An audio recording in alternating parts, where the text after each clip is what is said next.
is in me. Greater is he that is in me than he that is in the world.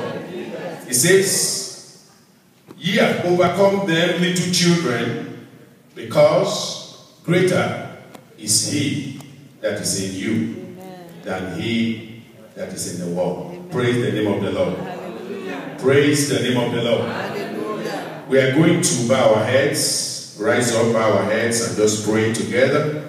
Father in heaven, we glorify you and we exalt you. We thank you for this wonderful day.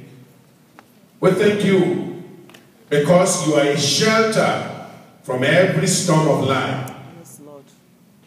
Lord, we thank you, either physical storm or spiritual storm, you are a shelter. Amen. And greater is he that is in us, those of us who have believed in the Lord Jesus Christ, those of us whose sins have been forgiven, those of us who ran to Calvary and have received forgiveness of sin, those of us who have been reconciled by the atoning blood of Jesus Christ, those of us who have become adopted children of God, greater is he that is now in us than he that is in the world. Lord of glory, we pray that that greatness of God that is in us will begin to show forth from this day in Jesus' name. Amen. Lord, we ask that you increase that strength of greatness in each and every of your children in Jesus' name. Amen. We learn that giants never give birth to dwarfs, and our God is greater than any other God in the land. And so we believe that because he that is in us is greater, mighty is he that is in us. So we know that the might of that one that is in us will work through us in Jesus' name. Amen. But as we come this day, we have braved the physical storm. We have come here to be blessed. And we want to live here victorious, conquering, and going out there to become deliverers of men and women in Jesus' name. Amen. Father, let your power and your fire infuse us this morning. Amen. Let your glory be seen in our life. Amen. We thank you for the answer. You, bless the service of this day. Even as we come to this climax of the service, Holy Spirit, we ask that you will help us, that between the preacher and the listeners, there will be no barrier. Amen. The word of God will flow freely, yes, and the Spirit of God will move freely in the congregation of his people in Jesus' name. Amen. Thank you, Lord, for the answer. Thank you, Jesus. For in Jesus' name we are praying. Amen. Amen. Amen. Please be seated. I want to especially welcome you all to the presence of the Lord this morning. It's a great day to be in church. Amen. Amen. Tell somebody it's a great day to be in church. It's a great day to be in church. It's a wonderful day to be in church. And I know that we had visitors who are here this morning. I wasn't in the auditorium, but I could hear that in my office. I want to especially welcome them to our service today. Amen. I bless the Lord for you that you are able to make. You know, it's one of those days you don't even think any visitor will show up. And yet you show up. And because you show up, God will show up for you. Amen. The Lord will show up in your situation. Amen. And the Lord will reach you for miracles, signs, and wonders in Jesus' name. Amen. And today, God will do something spectacular that you will never forget. Amen. Something you will always remember for the rest of your life in Jesus' name. Amen. And for every one of us, members of the church, it's a joy to have you all here this morning. And I pray that the blessing of the Lord will be upon us all in Jesus' name. Amen. We want to consider this morning the word of God about authority. Early in the morning, we talked about the returning to Bible fellowship. And in the fellowship of believers, there is always authority. But you have to understand, even before we get to that message, that the whole world, the struggle, the fight, the crisis in the whole world is about authority. Amen? Amen. I said everything is about authority. There is something that is always wanting to dominate you. Even though God has given you dominion, Satan wants to dominate you. Sickness wants to dominate you. Sin wants to dominate you.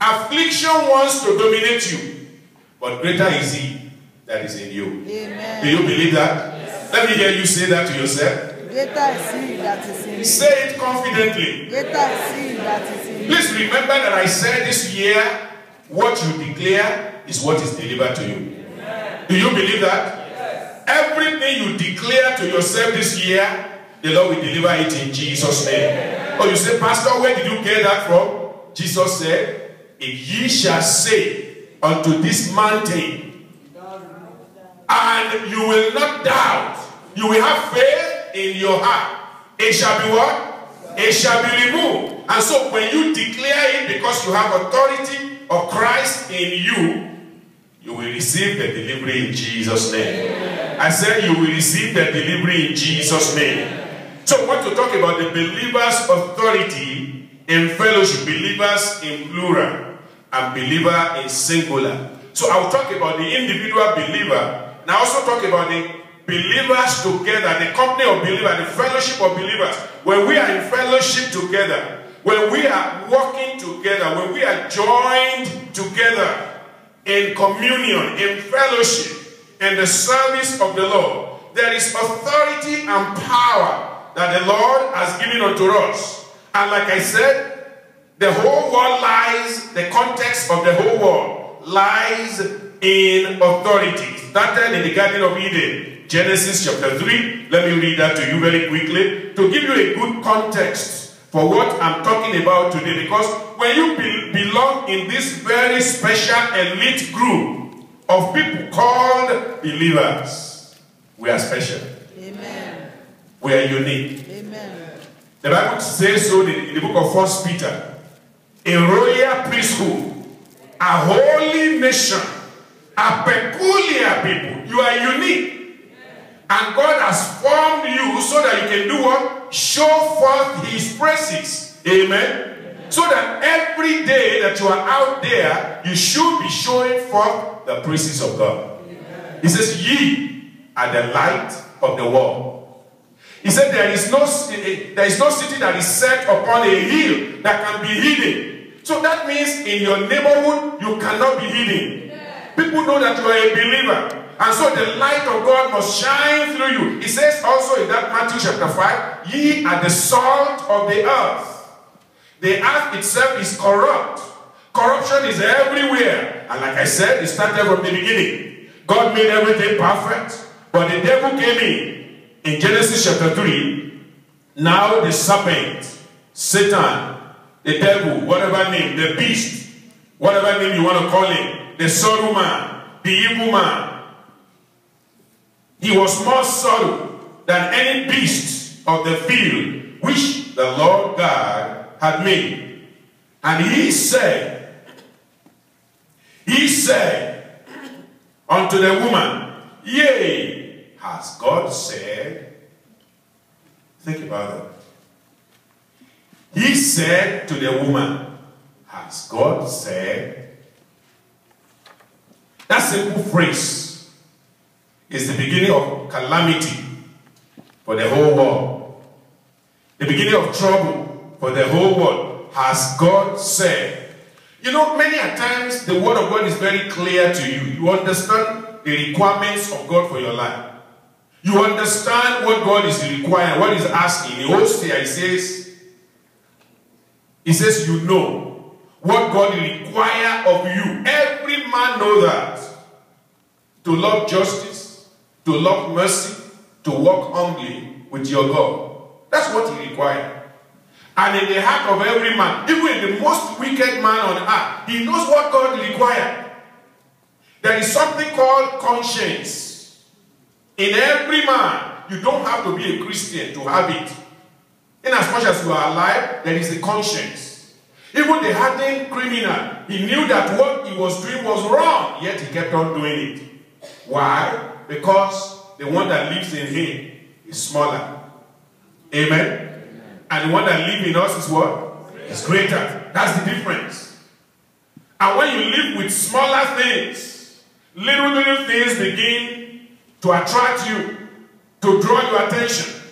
And so as you go back to that book of Genesis, the Lord had given instruction had given it to Adam and to the wife, and has told them, you can eat everything that is in the garden. You can do whatever you want, but just this one thing, just this one thing, this one tree, don't touch it. And here comes Satan, and he said, Eve, has God said? You see, anything that plants doubt in your heart about the word of God, you want to quickly run away from it. Amen. Because the end of it is never good. It never brings anything good. Has God said? Of course, yes, the Lord said that. And Eve has said, confirm that. Has God said, ye shall not eat of every tree of the garden? It's actually repeating the same word that God said. And this is about authority of God being questioned here. And the woman said unto the serpent, we may eat of the fruit of the trees of the garden, but of the fruit of the tree which is in the midst of the garden, God has said, ye shall not eat of it, neither shall ye touch it, lest ye die. Look at how the serpent answered back. He said unto the woman, ye shall not surely die. You see, when you engage yourself in that dialogue that questions the authority of God over nature, over man, over your life, the consequence is always disastrous. And as you have read the book of Genesis very well, you've seen the end of the story. You saw what happened to Adam. You saw what happened to Eve. You saw what happened to Satan. God gave judgment. There's always consequence to everything. So from the beginning of the world, the devil always liked to question the authority of God. But I pray that the Lord of glory will help you and help me so that we'll be able to remain within the authority that God has given us in Jesus' name. As if that was not enough, as soon as Satan, the devil, knew that God is trying to look for a way to set man free, look at what happened in Matthew chapter 4. Matthew chapter 4. And I'm going to look at authority with you all through that book of Matthew very quickly before we get into our message this morning. Matthew chapter 4. Authority. The context between good and evil. Devil trying always to take the authority from God and from the children of God. And our senior brother, our Redeemer. Look at what the devil did here. In Matthew chapter 4, you know about the trials, the temptations that he brought to him. But look at one of them in verse 8. Again, the devil taken him up into an exceeding high mountain and showed him all the kingdoms of the world and the glory of them. He took Christ to a very high mountain and he allowed him to look all over the place. And he said, did you see all that you are looking at now? Well, in verse 9, he said unto him, all these things will I give thee, if thou wilt fall down and worship me. It's all about authority. Authority. The devil is always trying to take the upper hand. It will come in a subtle way.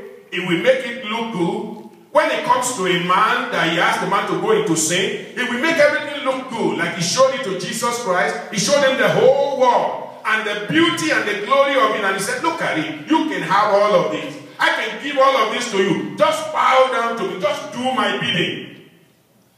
Look at what Jesus Christ said in verse 10. Then said Jesus unto him, get thee hence, Satan. Can I hear you say that?